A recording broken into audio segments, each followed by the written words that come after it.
Good evening, Mushroom Kingdom and Speed Gaming.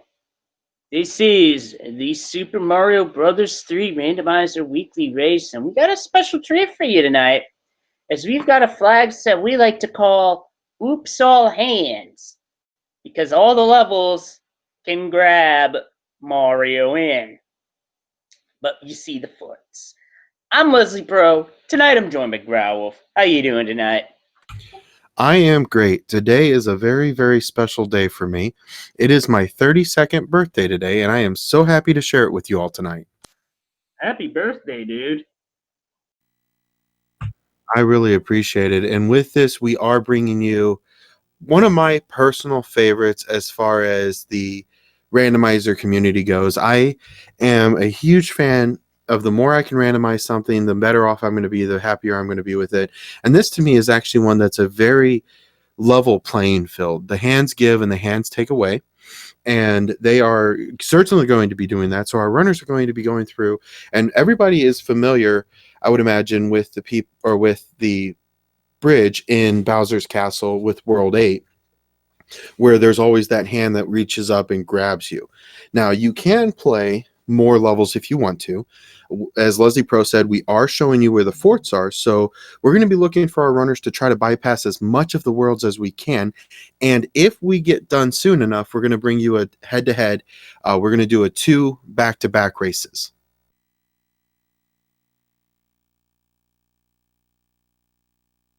And that just depends on how nice the hands are, and hopefully the stages that do grab aren't any bad, gross, disgusting levels. Like, there's a whole list of them, but we'll save that for when we get started. Absolutely. And thank you, chat, for the happy birthday wishes. I certainly appreciate it. Our runners have started, so we'll be getting that started here in just one moment while everything syncs up and gets ready to go. Okay, chat, which world? 1 through 7. I got to start with a world. Oh, it looks like it's going to be world 5 start. And with that, we see our runners already onto the first pipe. And it's a paradox pipe at that. Interestingly enough, it looks like one. Oh my goodness. 7F2 as the very first fort. And for our 4 featured runners, it's also their very first stage. Talk about getting nasty out the chute. And not only is it just 7F2, but I am seeing a lot of the fire piranhas coming up and down out of their pipes. And that's even scarier. Good news for our runners is that the Tunnel of Tough Love doesn't have a single fire trap in it, so we don't have to worry about that. Ooh, Johnny Link had the power-up fall into the lava, while Macobra's already at Boom Boom. 1, 2, 3. DLP kept fire, went through 7F2 without taking a hit and gets the fire kill. The only one of our featured runners to do that. That is impressive. Oh, hang on, Johnny Link. Don't. No! Jeez. Nah. An unfortunate death for sure from Johnny Link. DLP did keep his fire flower, which I think is amazing. He got caught in a little bit of a Boomerang Brother marathon. But interestingly enough, we have 2 different paths here. Macobra got sucked into the waterfalls, whereas DLP was actually able to go through, and now he's taking on the Blue Fortress, which happens to be 7F1. We often see those paired together. So I'm going to see if this is interesting, because if DLP can get past waterfalls without getting sucked in, that's going to be a lot of a time save for him. Yeah, for one fine day, unfortunately, he's going to have to do the entirety of 7F1, which includes getting the power up and then coming back for the P-switch, which isn't fun. Might want to check the Toad House to see if there's anything that could at least help. Oh, wait, already did. Never mind. Got a mushroom, used it. Good call there. Yeah, an excellent call. It seems like 7F1 and 7F2 are paired up so often in our run that it just makes sense to equip a mushroom if you see another fortress. Now, I do think this is amazing, or a little bit surprising. I'm almost surprised DLP went back the way he came from, because the Paradox Pipe is the other one to the right of where 7F1 currently is. And if I remember correctly, the tower was not far off from where they were originally. Oh, I apologize. I was incorrect. There was 2 levels separating, so that is a good call. And there was a hammer bro also in the way. Now, with those Hammer Brothers, they have the propensity of having a hammer, which is actually going to be a factor. So one of the things that we've done here as well to kind of help our runners along, and if it becomes a thing, is we are also allowing our runners to break locks with hammers. Therefore, instead of having to go through a fortress, if they have a hammer, they can use that to break a lock that could impede their progress.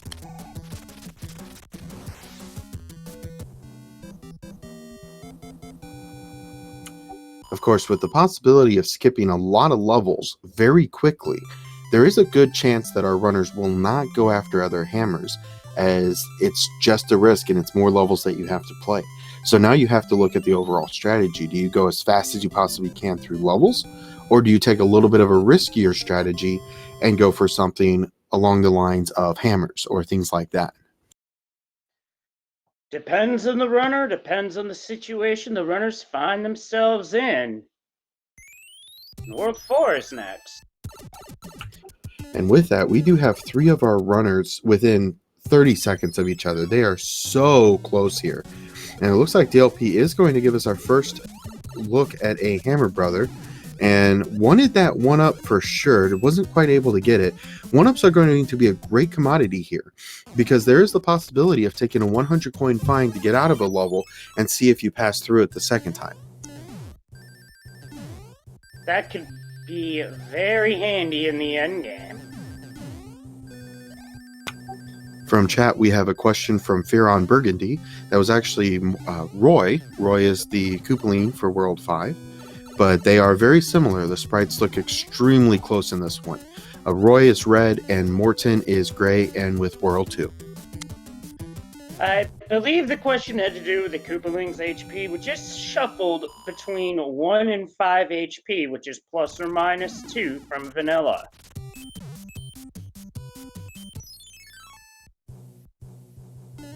With that, it looks like DLP is going to be into the Airship, which is actually Airship 1, and we'll be taking on Iggy here in just one moment, which we just saw Makova finish. Another super fast world. This is going to be over as soon as we got done.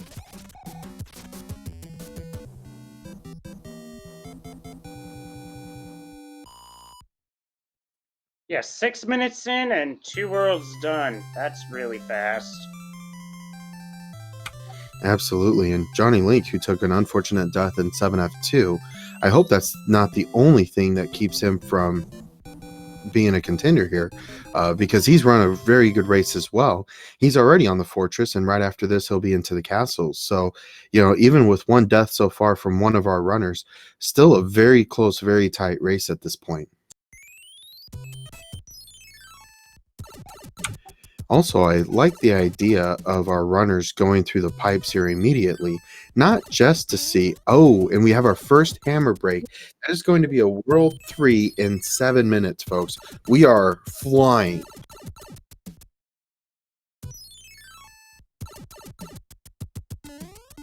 Does DLP not have a hammer?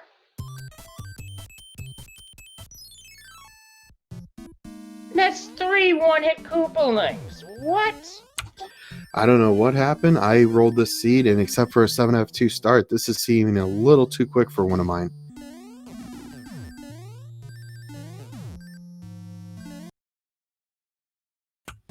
Regardless, that is Johnny Link with a wild Tanuki appears.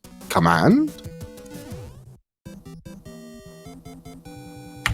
And One Fine Day will also be utilizing his hammer to ensure that he does get through World 3 as quickly as possible, and will be joining Makova here in World 7 in just another 30-45 seconds.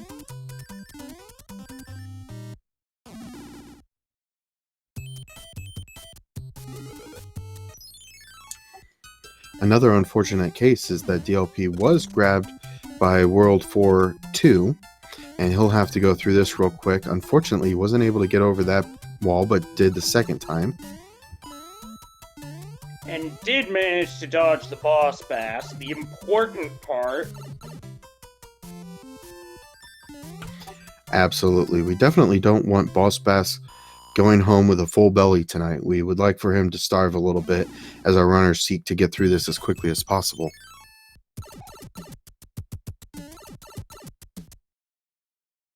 That was not the correct fort, and DLP is not going for that. Did he not get a hammer? I wonder if it came from the Hammer Brother. With where it was in their inventory, I feel like it had to have been the Hammer Brother that was in World 4 just a moment ago. I didn't see DLP take it on, but the others, I saw the Hammer Brother there when they were trying to find the Navy.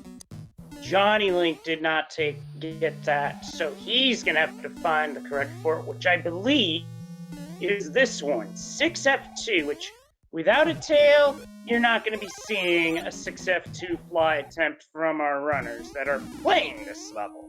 Oh, I spoke too soon because I was looking at DLP, not Johnny Link, who did have a tail. He did lose it, however, he was over solid ground, so he's fine. I realized once I said that was actually incorrect. So DLP did play a Hammer Brother, but it was a different one. So there are 3 that show up in World 4, 2 on the left side, 1 usually towards the middle. And DLP did play one to get a music box, whereas Macobra and One Fine Day obviously got the right one. So as we say in the randomizer world, the RNG gives and the RNG takes away. Indeed, especially with Hammer Bro movement. Now DLP will be working on his airship as well as Johnny Link, and both One Fine Day is finishing up World 3 F2, and Macobra is working on World 3's airships to see if he can find Ludwig von Koopa within the 10-minute mark.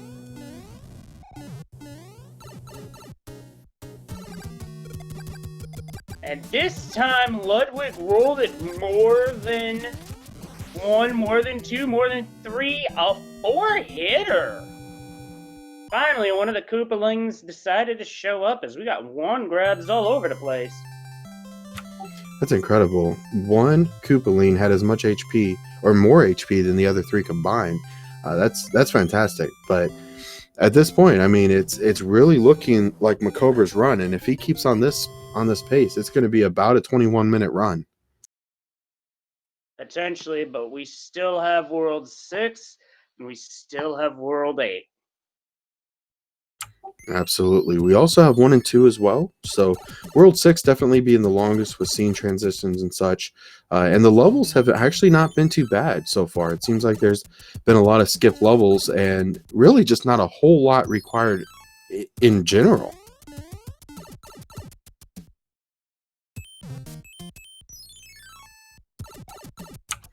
DLP and Johnny Link both going through the maze of World 7. They both pop out in the central middle or the bottom central island at the same time. They're both onto 5F2, almost in sync. Really, the only difference is that Johnny Link doesn't have a fire flower.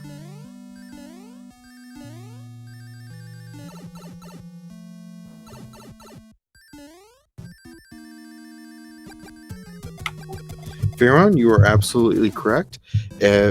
Whatever world our runners are in terms of the vanilla, so currently Macobra and One Fine Day are both in World 6, they will play Lemmy at the end of World 6. So that part's not randomized. The Koopaline hit points as well as Earthquake are both randomized, but that's it.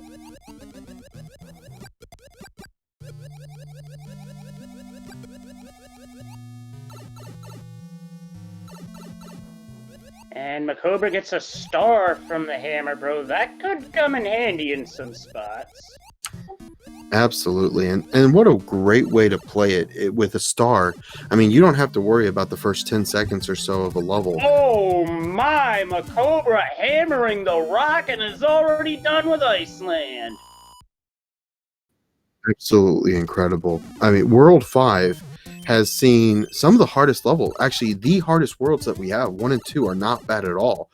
So 3, 4, 5, 6, and 7 are going to be completed in about 13 to 13:30 by Macobra. This is insane. Absolutely, and he's gonna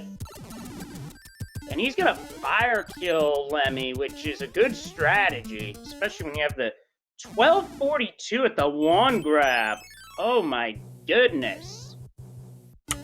Absolutely incredible. So that means he's going to be in World 6 here, whatever, if it's 1 or 2, at 1314. Absolutely incredible. It looked like One Fine Day took a death in his previous level. I'm not sure if that was to see if he could skip it without having to play, or if it was just unfortunate. Either way, he did have to go back, and now he's a little bit behind, but he is still, in fact, ahead of Johnny Link and DLP currently.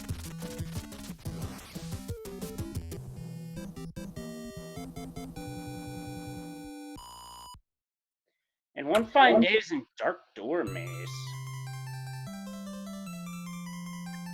You know, you almost have to give props to Macobra. I'm not sure what's happened so far, but it seems like he has had every item he has needed since the beginning. I mean, he has had hammers where he needed them, made for a very short World 3 and then a World 6, has played World 7, I mean, perfectly. It was beautiful.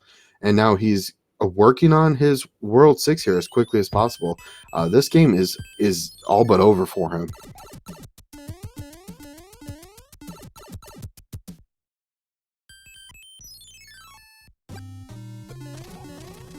And the hand has pulled Macobra into the army level, where you can be all you can be and get an item for your trouble. As Johnny Link is entering World 8 Fortress, we see One Fine Day currently leaving the fortress and is still in the process of trying to figure out, okay, where on earth am I going? Now, I do find it interesting with all the fortress locks that we've seen so far. I'm a little curious as to why DLP hasn't utilized the hammer.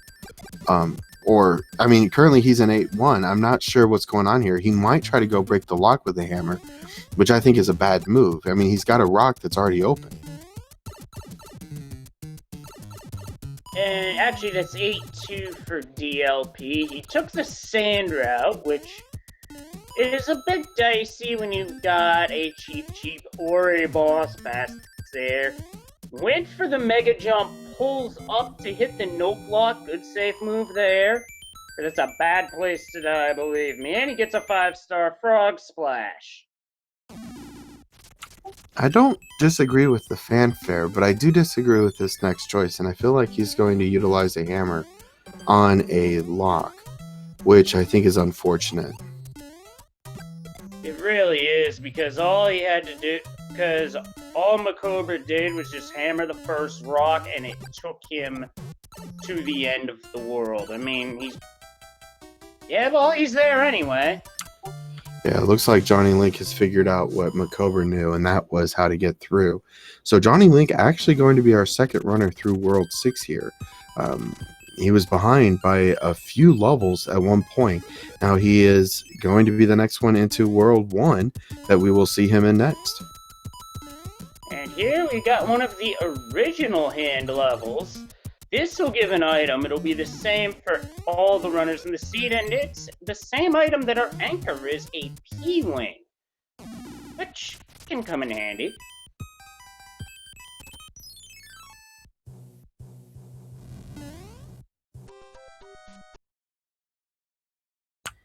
Absolutely. With this not being a permanent status seed like we did last week, there is definitely the possibility of utilizing that even in airships. It's actually one of my favorites to use, as you can go for an off-screen one grab, which is very nice. It actually saves a little bit of time. It helps to cut off the cutscene.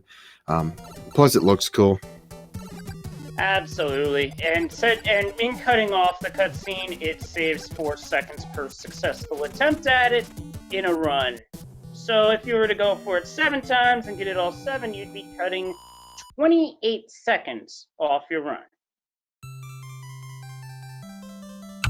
And honestly, that sometimes doesn't seem like a lot, especially when you look at, how these runners do. But I have seen some of the races that I've been a part of go down to even milliseconds. So that 28 seconds is a huge deal.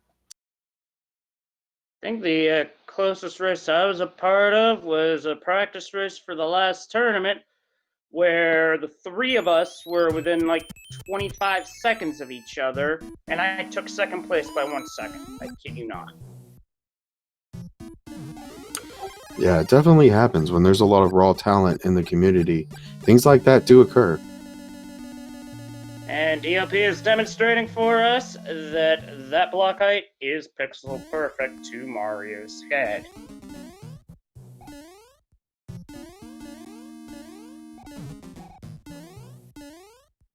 Cobra's saying he's got enough by putting the Hammer Bros to sleep, and is on to the final airship, which is World 6's airship. Honestly, at this point, you have to believe that these runners know this is going to be a very quick, very just almost complete run here in the next 5 minutes even. I mean, even if a World 8 is tumultuous, our runners are all looking at a possible sub 30.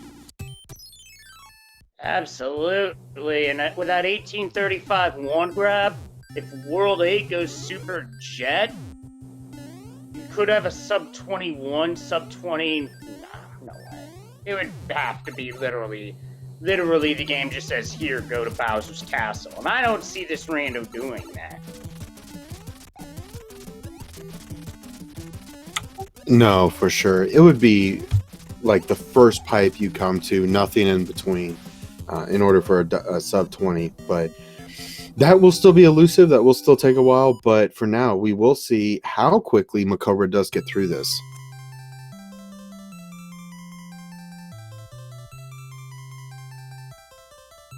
We got Super Tank.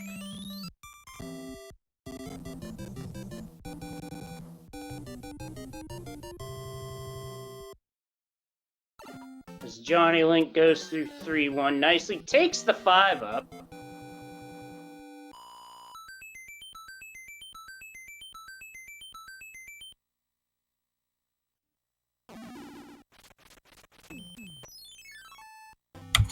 Not really a bad idea here. I think, as we start getting even closer to World 8, the lives are going to mean a lot less.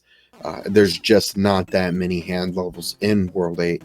And really all you're looking for at this point are fortresses. So, maybe you keep those lives on hand just so you could do a duck out if the level isn't a fortress. If you hit the... Ooh, that was no duck out by Makobra. That Paragoomba intercepted Mario like Malcolm Butler picking off Russell Wilson at the 1-yard line in the Super Bowl.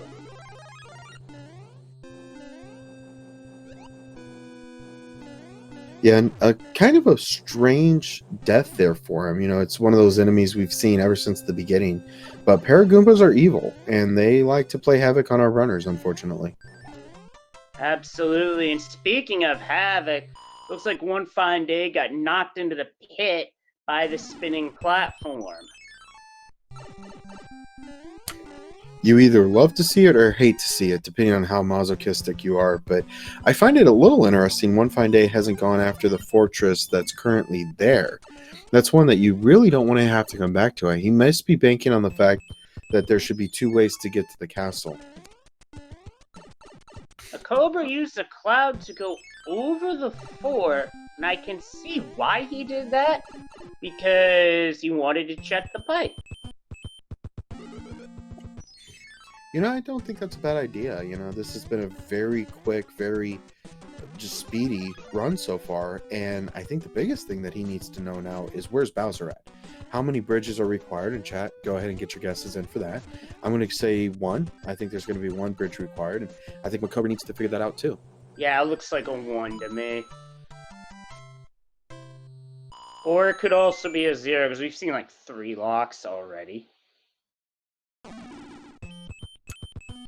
One Fine Day currently having 0 success with getting through these levels. He has been pulled in multiple times, and just like... And the way is clear. The way is clear, the fire suit has been donned, and Bowser will be going down here in just a minute or so. Bottom of the escalator clip, very nicely done from Makobra.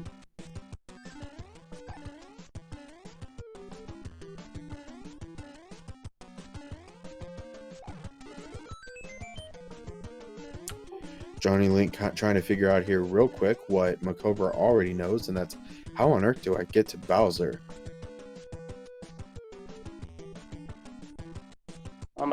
has already found the way, and that's by clipping through a wall, now just 35 fireballs away from an insanely quicker than a hiccup time. Absolutely. And that's the advanced fire kill strat typically used by top runners such as Grand Pooh Bear, Mitch Flower Power, amongst others. Get your GGs in chat from a Cobra who's gonna take this with an insanely fast time. Absolutely. I mean, 23 minutes, how incredible. And when you talk about high level strats and best of players and things like that, you've got to throw Makobre up there as well with a time, I believe like a top 5 time of 100% or something like that. He is up there. He is a fantastic runner, and it shows. All of these runners are very, very good, but you look at the success story for Makobre. He had the hammers where he needed them. He wasn't playing any level that wasn't required, and in fact, except for the 1 death and 1-2 because of a rogue Paragoomba, that was all just a beautiful run put on Makobre. I don't know that you can do that faster, even if you know what you're looking for. The only way a seed goes faster than that outside of a seed, by the way, that's an official race time. Racetime.gg time of 23:09. That might be the fastest one of these seeds has been done, but I am not sure. I am not the record keeper. I only know how quick it was done. DLP, in the meanwhile, got to Bowser's Castle faster than Makobre did. So I guess the only thing you could really hope for was routing RNG at this point.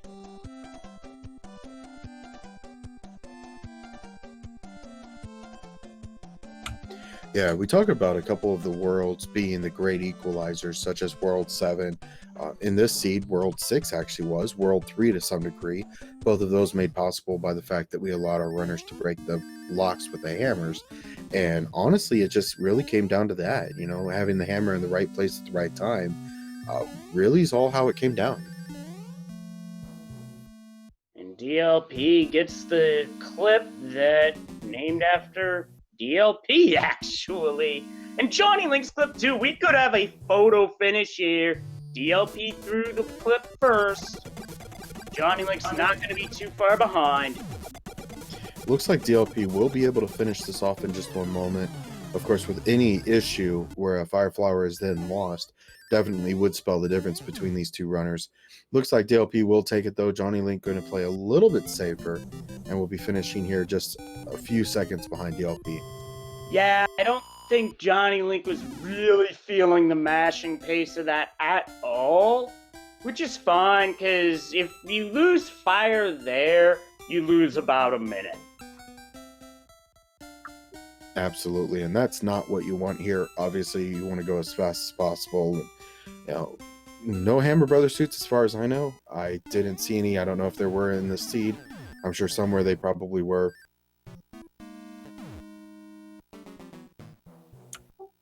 But that's definitely a fire kill you want to get done as quickly as possible so you don't have to worry about a longer time frame, because then your nerves just go crazy. You're thinking, who else is going to come in? Who else is going to swoop in and take the done before I can and get a better time than I can? And, your nerves really start to mess with you in that way, but at that point you still have to finish off Bowser. Absolutely. Nerves can definitely mess with you as a runner easily, no doubt about that. By the way, DLP 2540, Johnny Link 2546, a 6-second difference between the two runners, and for Johnny Link, that is a heck of a comeback after dying in 7F2. Absolutely. I mean, he was in World 8 actually before DLP was, but with World 8 being one of the great equalizers that we've seen, it was, DLP's to win at that point. He was able to get to Bowser's Castle super fast, definitely the fastest out of our 4 runners, and that spelled the difference. I mean, he was able to get there very quickly.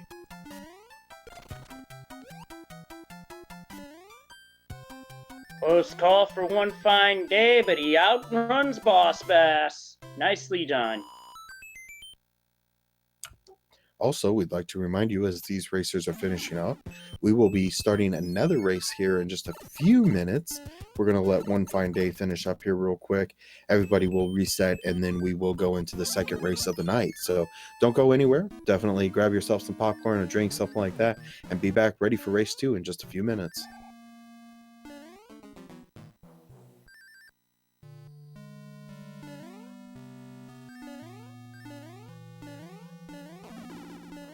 Unfortunately for One Fine Day, caught by the roto disc, lost the fire.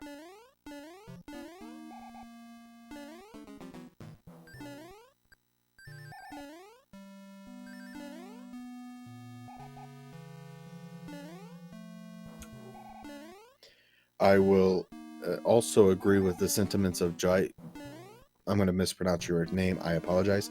Joizel. I don't have popcorn either. I have some pretzels, actually. So grab whatever snack food you want. Grab whatever drink you want. I'm not going to judge here. Whatever you want. It's all good. Ooh, that was rough. The laser statues are randomized in that gauntlet, as are the fireballs, and this time the statue opens fire.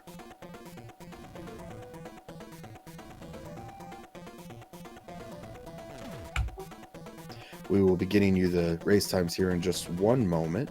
And looks like round 2 is going to be starting here in just a few minutes. And unfortunately, a long kill is going to be required here from One Fine Day. It's unfortunate, but you know, it's still going to be a sub 30. Very well played on all 4 burner screens. I mean, fantastic job. You know, how much better can you get from that? It's kind of hard to, in all honesty. That was an excellent showcase of what the runners of this community, between these 4, are capable of. Very well done from all of them. Absolutely. And get your GGs out in chat for all of them. I mean, fantastic job. We've got 2 runners that are going to be finishing here soon. But we're going to go ahead and move on to our second round with our 4 finishers already. And they are the 4 that are being restreamed tonight. So we'll be getting that all switched over here in just one moment. And we'll get started here in as long as it takes us to get over there. And the time for One Fine Day was a 29:31.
We'll be getting the second one started here in just a moment. Like I said, we just got the seed roll, so hopefully that'll be interesting.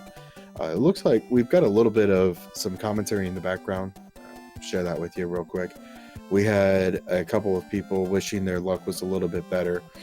One thought they were doing okay until Macobra won at a ludicrous speed, and definitely interesting to see. You know, we were looking at World 6. We were talking about that being a great equalizer, particularly with how long the world itself is. So with World 6, you have a lot of screen transitions just because of how wide it is. There are none others that are nearly as wide as that one is.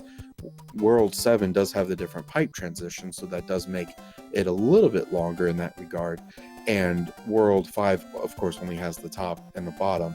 And then World 8 does have the different screens as well, from the Dark Room to the Hand Bridge to the Lava Lakes, as well as Bowser's Valley. So with those four, obviously that one is a long one as well, but with World 6 being as quick as it was, I mean, we saw a hammer break a rock at the very beginning, which happened to bypass all three of the fortress's needs. That's outstanding. That is absolutely incredible. So we'll look to see if we see another one like that here. I'm not sure I'm wanting another World 8 completed in 23 minutes. That is absolutely scintillating, absolutely incredibly fast. And I think I should like to see it take a little bit longer. The race itself was a jet seed for sure. It was definitely really, really fast, just in general. I mean, we didn't see a whole lot of levels get skipped because there were not a whole lot of levels played. So, very interested to see what kind of a match we get this time.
We'll be getting started here in just one moment. Shark Kid was able to finish up as well, and we'll be joining in our second round too. And her time, she is not on the restream, but did a fantastic job as well. She wound up with an official race time of 34:18, and S Diesel just finished up as well with a time of 35:39.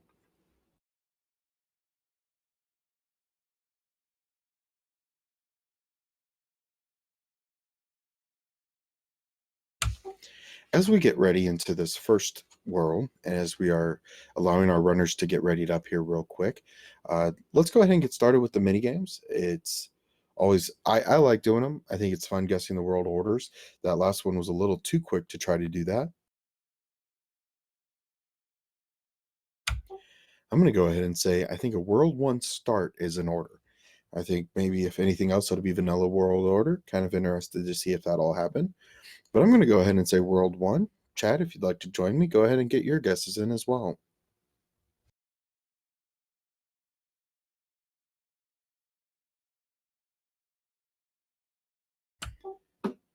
Also, we'd like to welcome the Raiders of Speed Gaming 3. We thank you so much for your raid on our channel. We are currently in the middle of our in the middle of our two races tonight. We're getting ready to start a second race. For those of you just joining us, we are doing something we like to call Oops, All Hands. And basically what we've done is we've taken a classic game of Super Mario Brothers 3. We've randomized a whole bunch of stuff, from which enemies appear to which levels appear to which worlds appear to just about anything. And we've changed up the game even to the point where the levels don't even look right. So what we're going to be looking at is the possibility of a um,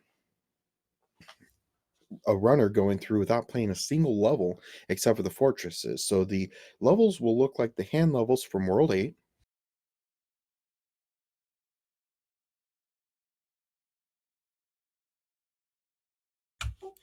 Except for the fortresses. So the fortresses will look like the fortresses that you are used to seeing in the game. And from there, we will see if the runners get grabbed by the hands. If not, obviously they'll continue on as quickly as possible.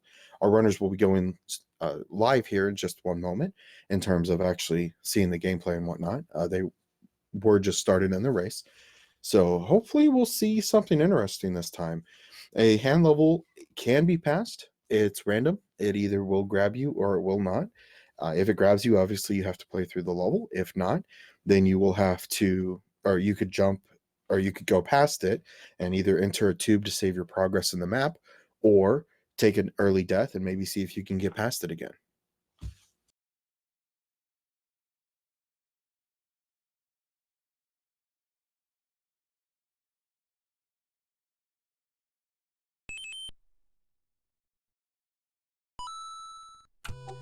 I would say in terms of strategy, that's probably the biggest thing, is knowing where you could possibly be in terms of where you get grabbed and where you can actually save your state.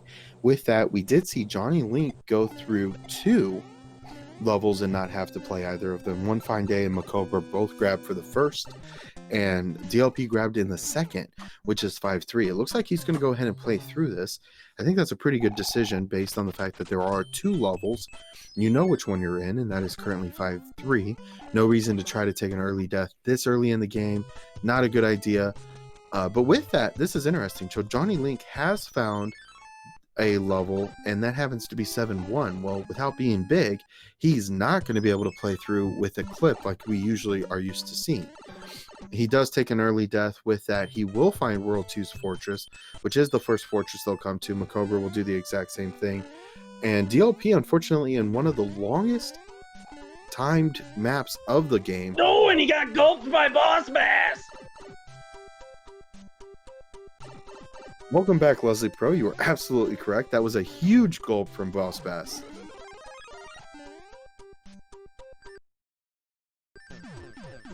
And that's a very costly death to take as well, just due to how long this level is. Absolutely, and it's one you hate to see him have to play again. With it being hands, none of our other runners have had to play this level even once. DLP picking the short straw here.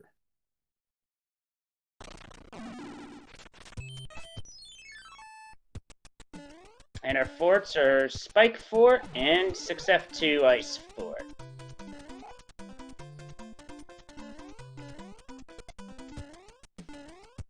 This time, Boss Bass has stayed on the upper levels, so DLP is not going to have to worry about the big fish coming down to make his life hard.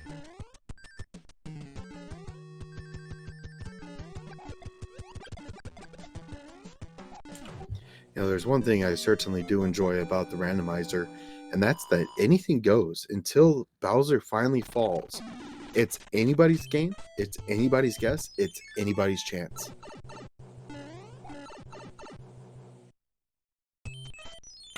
And just like I was talking about, even though Johnny Link did get through the first 2 levels without having to play them, but he did take a death and was actually had to go back and play again. He took the intentional in 7-1, and with that, he was a little bit behind Macobra, but they are both just neck and neck here at this point. Macobra able to use the P-Speed strat, so he will get to Windy first. He almost overshot that landing, and that would not have been a good place to take a death. While Macobra just opts for the fire kill, as does Johnny Link, which is a good strategy here.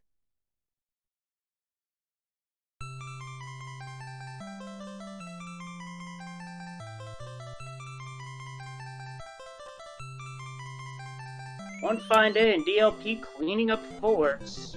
Now the question is, what's the next world? I'm going to have to go with a World 4 here, I think. Who's on first? What's on second? I don't know's on third, and our runners have a hammer. That's going to be very powerful, as we are all very well aware from the the first race we had tonight.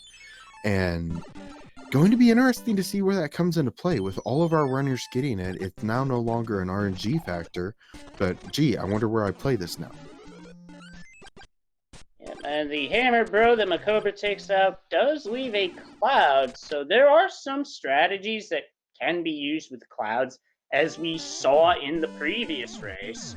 Not too many, mind you, but they are to be had.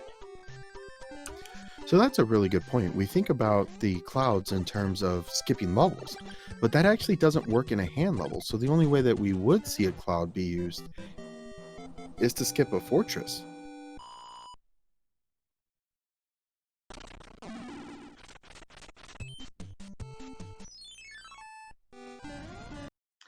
We got Air Force.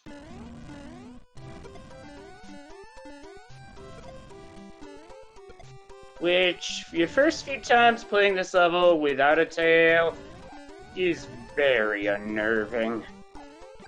But for these guys, they know what they're doing, so it's no big deal.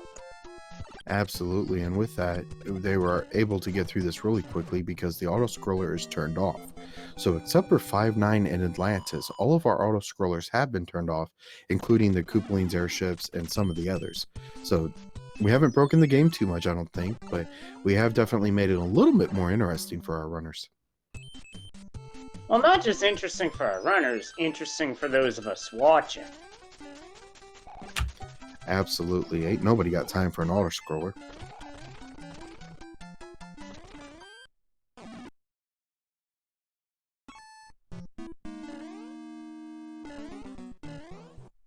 We've got Macobra just a couple seconds ahead of Johnny Link entering the World 6 airship.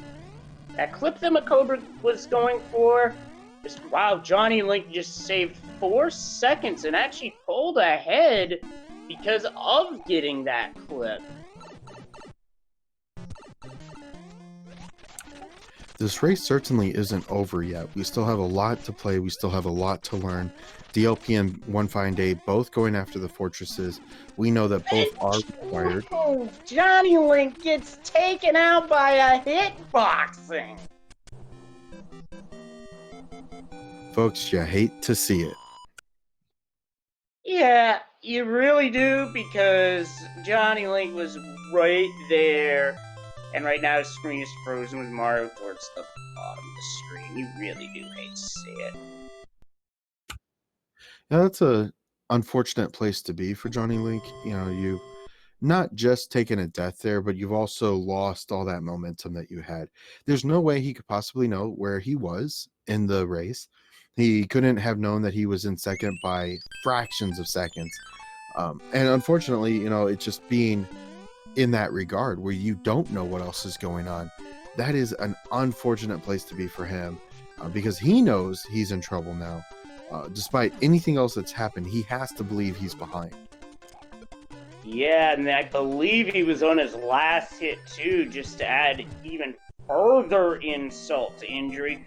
Plus, the hit prior, he got hitboxed there too. So he got hitboxed not once, but twice.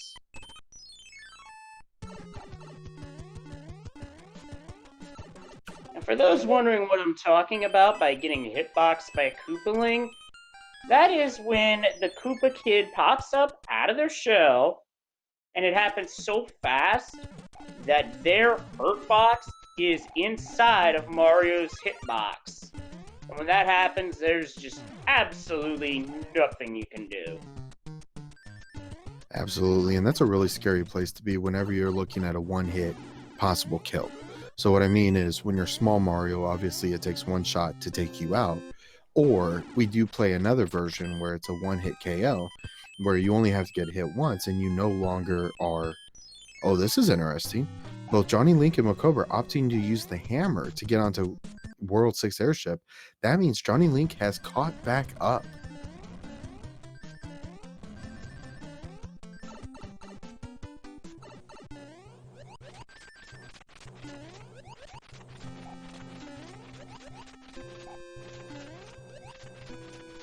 Nice job by my Cobra to do the short hop and then stomp on the ball that was produced to keep it from being a problem. Johnny Link with a similar strat gets the KO. Nicely done.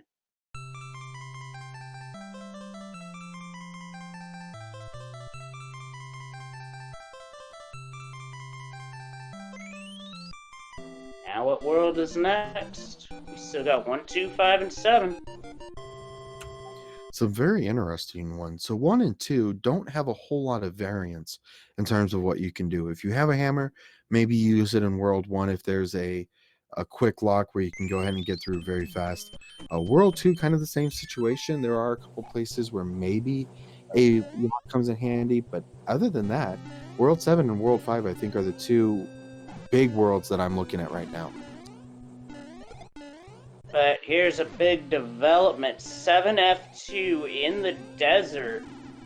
This is not where our runners want to be, especially since the last seed started with it, so I guess they've got more momentum going into this, but it doesn't matter how you spin it, 7F2 is still 7F2. Absolutely, and really everything goes out the window in terms of momentum and things like that. A, when you first see 7F2, and B, when you realize that's a lot of fire piranhas.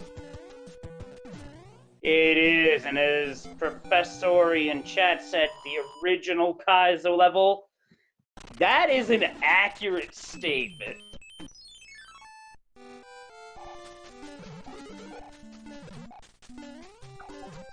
The Cobra taking. That was by Macobra.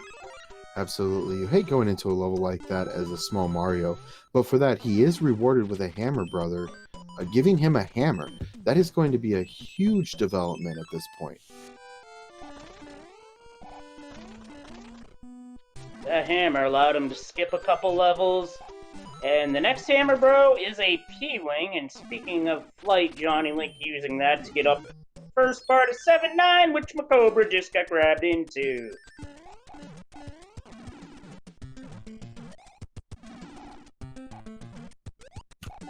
It looked like DLP had taken an early exit out of a previous level, the first one he came to in World 6. He played the Fortress, which I think is a wise decision because that will keep the lock broken, and he was able to take a game over to refresh the lives and now have a chance to get through that very quickly. Johnny Link playing a little bit differently on the 7-9, which I think is very smart. Macobra going for intentional early exits and is not able to complete or go through this hand level until after Johnny Link was able to do that as well. We have another sync up. Yeah, we do. Bit of a difference here. Macobra using a P-Wing here. I believe the first death in 7-9 for Macobra was not intentional. The second one definitely was. I think it was a little bit of a mistake in his play. It looked like he was trying to get something to hurt him after he had taken damage. So I don't know if it was I've already taken damage, let's go ahead and finish it, or go ahead and finish it because of how long 7-9 is. Regardless, unfortunately, he did have to take two needless exits through it until he was actually able to go through without getting caught by the hand. Unfortunately, he's only got one extra life left, so gonna have to be careful. Not gonna be able to nope out of, can only nope out of one level at this point. And dad jokes. But what else is new? This is a rando after all. This is a little interesting as far as nice. A one goes. Taking the tail into 7F1. That's about as good a break as you can get. Johnny Link takes a different path, so he has divergence here. I love this, because if the divergence pays off, Johnny Link will be ahead because he knows he'll have broken the correct one. And I don't think if Johnny Link is correct that it's that much of a difference, because Macobra, who already had a tail, doesn't have to try to go get a tail. Therefore, he will be a little bit behind, but not much. What we just found out is that Macobra did break the correct lock, which means Johnny Link has played an extra fortress. Now he has to go find a tail, he has to go beat 7F1, and then he has to go take on the castle. He's behind. Yeah, it's just a bad break. As we've said before, the RNG gives and the RNG takes away. Indeed.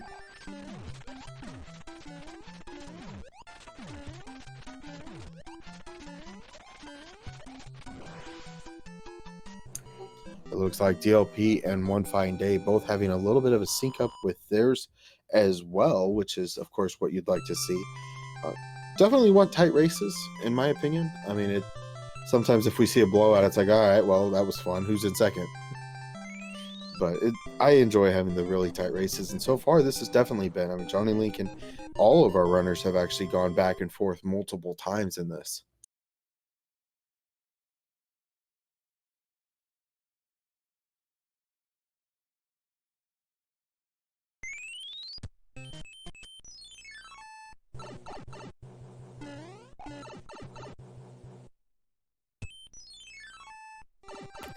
Looks like we've got a fanfare on 1-5-day screen.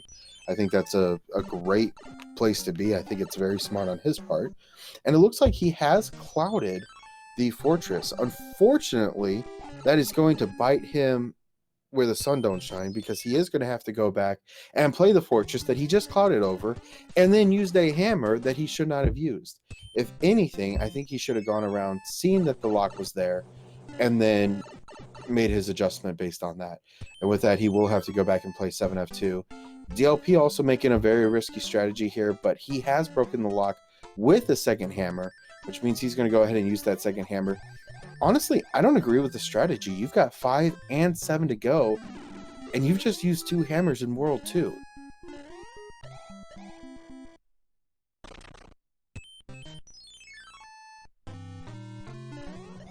It's a bold strategy. Let's see if it pays out for him.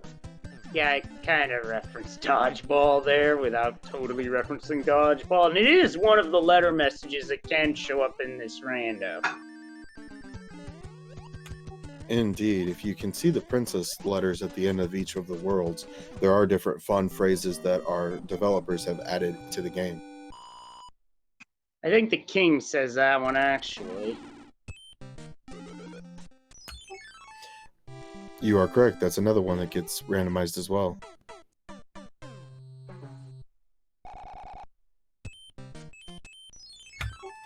And one of the things to keep in mind too is with commentation, it's actually very easy for us to kind of poke and prod and be like, oh, well, this is what happened. And obviously we have kind of more of an omniscient view of the game where we know what people are doing, we know what they're looking at, we know what's correct despite what's happened.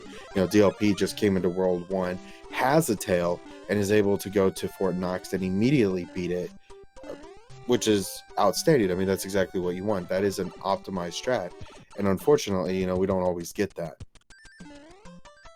Yeah, you don't always get that RNG, as Johnny Link has... It looks like he's just going to eat the game over here and get his lives back. And that is a good strategy to use.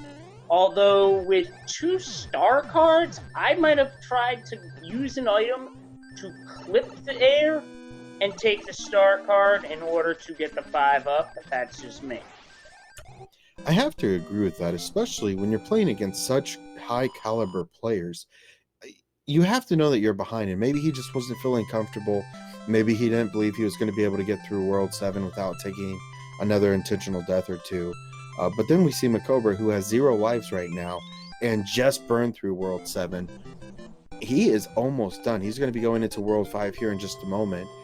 And I mean, in order to catch him, you're going to have to do some really crazy strats.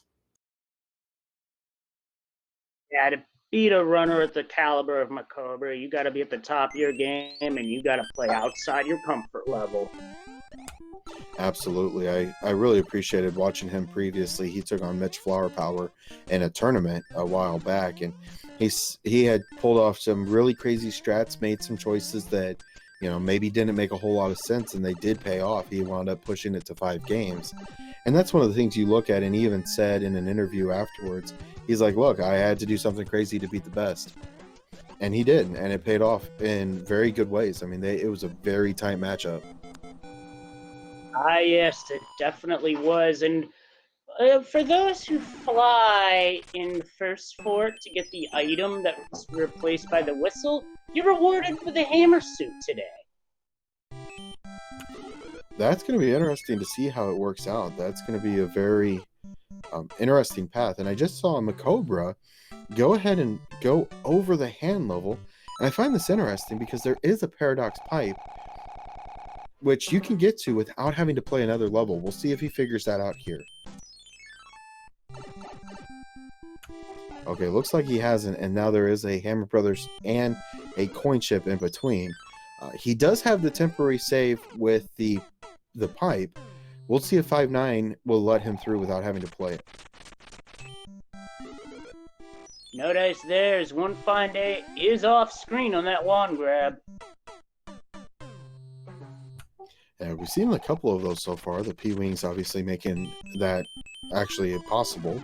It is possible to do that with a tail on some of the levels, such as World 6 Airship, where Lemmy has a flat surface. Not something you see very often with our runners doing it without the P-Wing, but it is possible. You can also do it in the World 3 Airship, but the timing is pretty tight.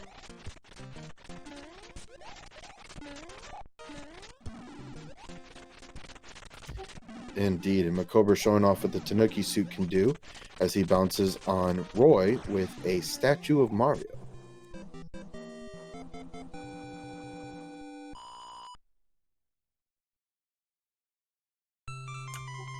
And with that, we are going to see our first runner into World 8. We'll see what kind of a World 8 we have here. So far, it's been a 20-minute seed. Another very quick one thus far.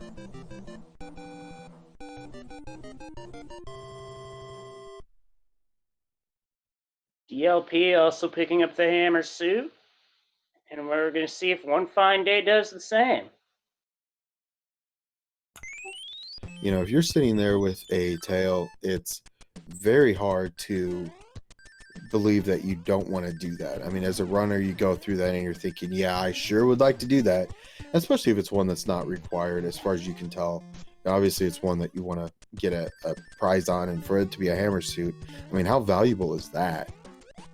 Extremely. And One Fine Day taking the top route in this 4-6, I don't blame him, as that is a dangerous enemy set, including Patuis and Walking Munchers, as well as Volcano Patuis, or whatever they're called. That's disgusting. Not to mention the traveling chain chomps as well. Those can get a little dicey, especially if you're running along. They do not disappear until they get out of screen, and if you go too far back, they will reappear and chase you down again. And just like that, we have Macobra back at World 8's Fortress.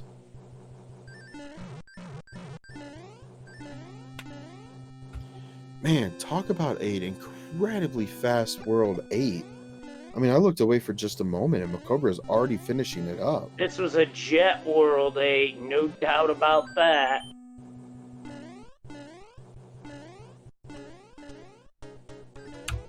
Absolutely crazy quick for sure. And crazy quick on those clips, too.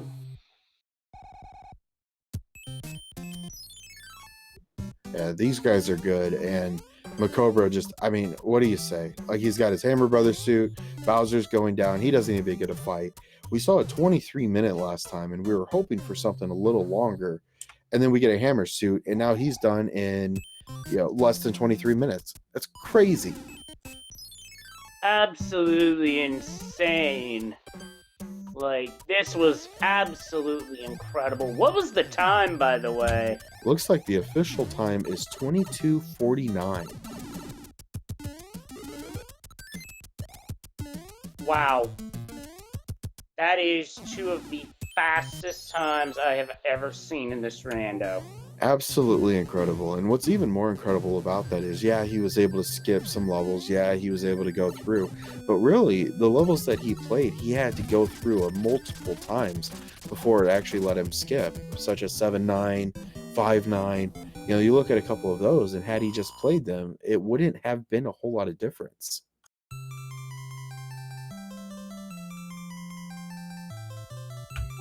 Definitely get your GGs out in chat for Macobra. Another outstanding run.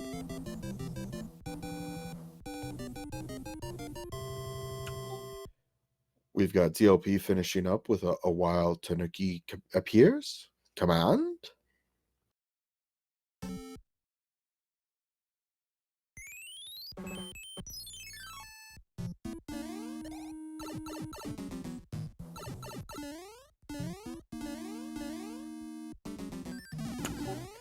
DLP also headed through 5F2 here. Looks like he's going to utilize the P-Speed strats, which are fun to see. I sure do like watching him do that. As do I. My strategy for 5F2, I've basically taken from watching these guys go through the level fast. Just keep it moving, stay on cycle, and everything will be fine. And just like that, we are joined by our #1 finisher in both of our races tonight. A very special GG to Macobra. Welcome. Hey, thanks. Yeah, some fast You ones there. torched both seeds. Yeah, they were pretty fast, I'd say. Man, We were just talking about that on stream. I mean, even despite the fact that we had the hand levels turned on, there really wasn't a whole lot that you were able to even try to avoid. I mean, there just wasn't that many levels. You had a little bit of an issue with 7-9 and 5-9, and I want to come back to 7-9 in a moment, but even then, you had all the right guesses, you had all the right routes. That was fantastic. thanks. Everything just fell in the right place there. And that game too is, that first race was pretty jet. That was, even without the hands factored in. I mean, that was probably a really fast seed without an apples ranged and whatnot. And game 2 was slightly longer, but that's probably because my hand luck was pretty good there with those 2 exceptions you mentioned. So 7-9, I wanted to talk about that real quick. We were trying to figure out on stream, was that an intentional death you took the first time, or was it an accidental, oh, I took damage, and then you went ahead and took an intentional death?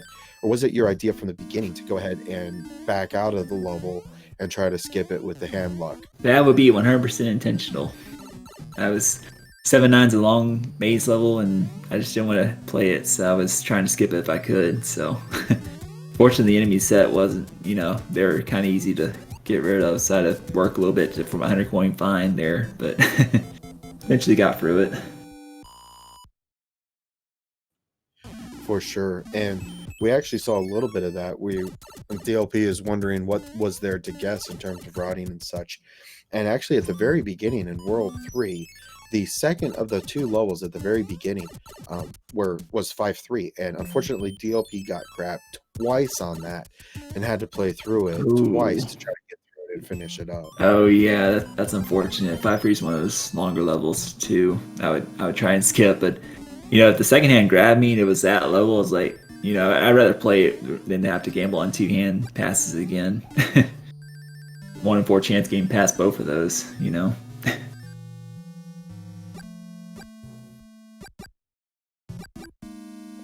Absolutely. It definitely seems like that's one of the tickets to strategy as far as trying to get through and not playing like specific hands like that or different levels like that. In terms of strategy, you talked about if there was multiple levels in a row and you were able to skip a couple of them, you went ahead and played it. What else did you think going into a strategy like this? Kind of a different randomizer. Absolutely. Yeah, kind of what you said. If you get lucky with some hands, but grab later on, you definitely want to play it and save your spot. Unless it's like something super long like Lannis or something.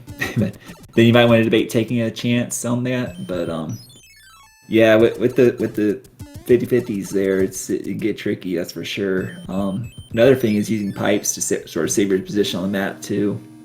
It's kind of like using clouds in a way. You think of it like that,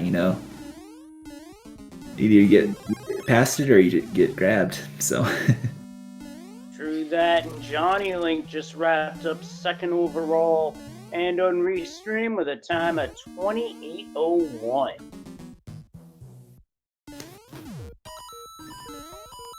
Another brilliant pace for sure. I mean, we were looking at the first one, and even going into like World 7, we were betting on a possible World 8 in. I mean, we were even looking at a possible like sub 20. I mean, I know it was going to be crazy. You were coming in at like an 1830 at that point. World 6, you took kind of a risky gamble on that first route, and you went ahead and you played, or you used a hammer on the rock there. What was kind of going through your mind there? In game 1? Yeah. Well, I saw 3 pipes, so I sort of deduced that the last pipe's over at the end on the very last screen over there. So and to further build on that, I saw 3 locks. So I knew the way was clear. So at that point, I was like, okay, I need to check out these hammer bros and see if there's a hammer. So that was sort of my thought there, and turns out the first one I fought had a hammer, so that was pretty awesome. Yeah, that's one where it all worked out at the end. Yeah, just keeping track of the pipes and the locks, and sort of reducing that. The weight was free. Just had to find a hammer and go from there. It definitely seemed like in the first route, you were talking about it being a jet seed. But one of the other things we noticed was it seemed like the items were there for you whenever you needed them. You had a wonderful skip on World 3 as well as World 6, where you were able to find the pipe that took you to the end super fast. And then it wasn't even a question. It was hammer, boom, gone, done. And I mean, I think your World 3 and World 6 combined were maybe 3 minutes. Yeah, pretty crazy. You definitely don't see that every day, especially with the map shuffle turned on.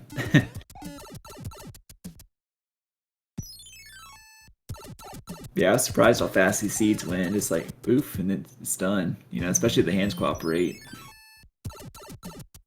Yeah, absolutely. Hands cooperate, shoot through it quick, and that's basically what the story of the first seed was.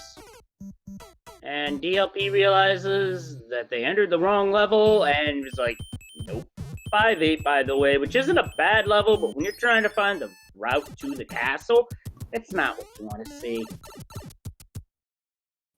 Yeah, did anyone else have a hammer for World 8 right there?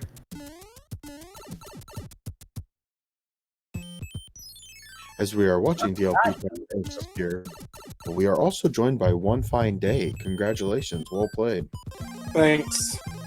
Hey, GG.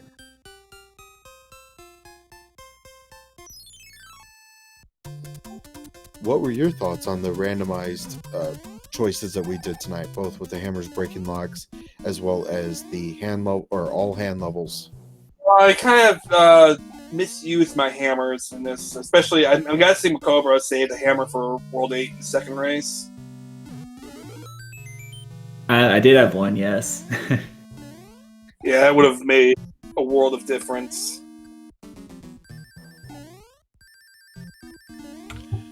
One of the other things we noticed is in World 2, you went ahead and used a hammer early on a rock, and then you wound up having to go back and play 7F2. Yeah, I was just hoping that the lock was not in the way of the level, and I could, just, skip a fort early. It's probably as good use of a hammer as I'm going to get, I think. Probably in this flag set, and I've not practiced this at all, but probably the play is to save a hammer for 8 if you can. Yeah, kind of an interesting strategy, especially given the fact that, it's usually the bridges that are the ones that are responsible for getting you to Bowser. But in this one, with a hammer in World 8, that definitely would have been helpful, like you said. Well, also, I mean, you're skipping over hand levels instead of levels that you have to play, so you always have the option of just hoping you skip over a level. Absolutely. DLP will be our final finisher on the stream tonight with a time of 32:47.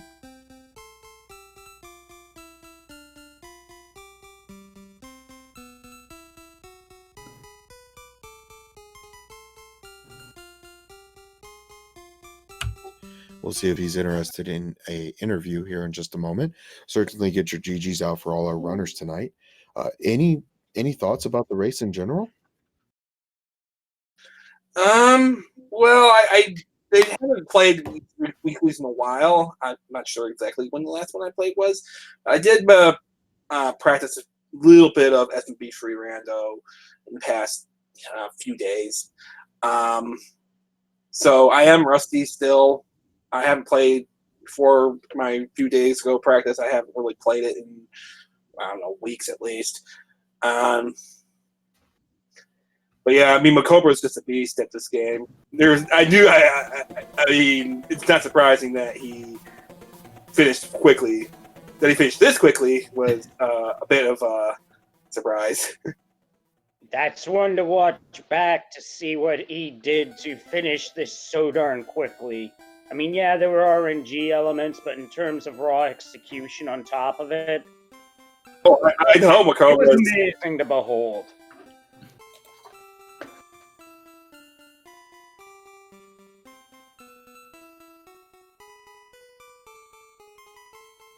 We are also joined by DLP in the booth. GG. Hey, how's it going? GG's to Macobra. Doing well. Thanks. Yeah. I don't think I'm ever gonna play these flags ever again. I don't really care for them that much. It was fun though to do one time in a race setting.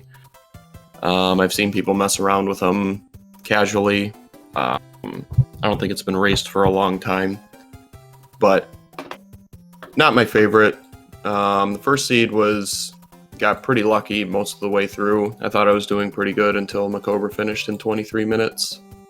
And then the second seed, I had some pretty questionable deaths to Hammer Brothers and then 7F2, so I just clouded it and used 2 hammers and clearly should have saved the hammer for World 8 because it went from about probably like a 3-minute World 8 to like 6 or 7 minutes. Yeah, I can't fault you for the decision there because 7F2 is not a fun stage to see, especially after dealing with it right out the chute in the first seed. Yeah, that was fun. Yeah, the second seed I was just tilted and I was like, I have 2 hammers. If there's a lock in my way, when else am I going to be able to use this cloud? So I'll just cloud it and use the hammers, but that was obviously the wrong play.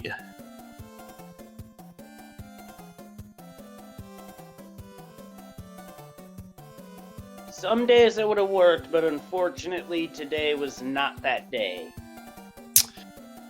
Yep, and that's okay. Macobra had a 22 and 23 minute time, which is pretty outstanding, so looking forward to watching that. But yeah, other than that, it's just gotta get lucky pretty much. Well, and execute the stuff you do have to play, but Yeah, that pretty much sums it up for me. It's a big RNG thing, you know, with the hands, you know, whether you grab it or not, it's all luck. So I mean, I'm with you, DLP. It's a one-off thing, you know, just something to do occasionally, but yeah, not to race, you know, on a regular basis. yeah, fun one to do like before the holiday or whatever. Do something a little different since we're not going to be doing it for a couple weeks. I'm just glad it's not Frog. I'll take anything over Frog. Yeah, I hear you there. I'm not very good with frogs, so that's was about another to- one of those once in a while set flag settings. But consistently, I drive myself crazy. I was about to suggest Frog one-hit KO. Oh gosh. Yeah. Oh lordy. Buster's supposed to be setting one up as an exhibition race, like sometime. I'm not sure when though. I'll be a spectator in that one. We'll have to look out for that one. I'm going to take off. GG's to Macobra again. Outstanding time as always. And thanks Growlwolf and Leslie for the commentary and Speed Gaming for the restream. Everyone have a nice, safe holiday and come back in a couple weeks and do it some more. Absolutely. Enjoy your holiday. It was our pleasure to do this part on this side. Take care. Alright, let's have a quick look at what's coming up for the rest of the night on Speed Gaming. We do have something new on the schedule that I caught wind of on my Twitter feed, but it's not listed here.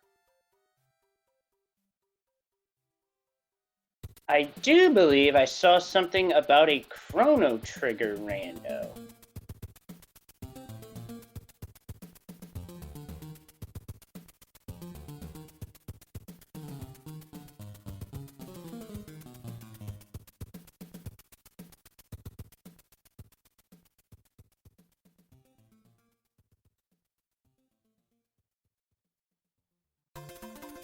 Well, I don't have the exact channel Oh, wait, that's not because it's on tomorrow's schedule. Whoop. Hang on, hold that thought. 1 second, folks. Let me get my act together here.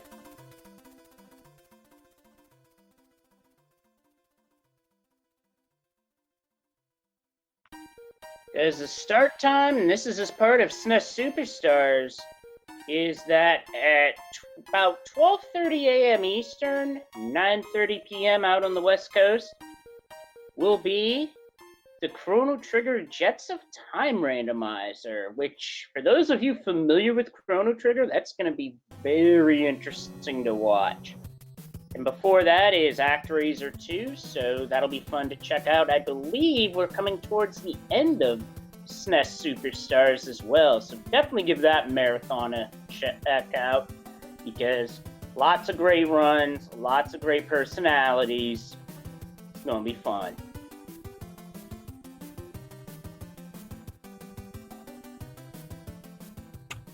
Indeed, and definitely take a look at the other speed gaming things that are going on.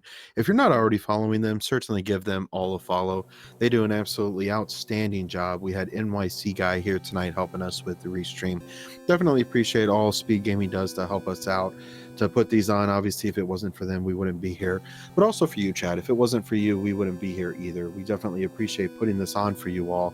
It's our pleasure. We definitely appreciate all of you being here with us tonight. On behalf of myself, Leslie Pro, DLP316, Johnny Link, One Fine Day, Macobra52, and the rest of the ones that make this possible in the SMB3 randomizer.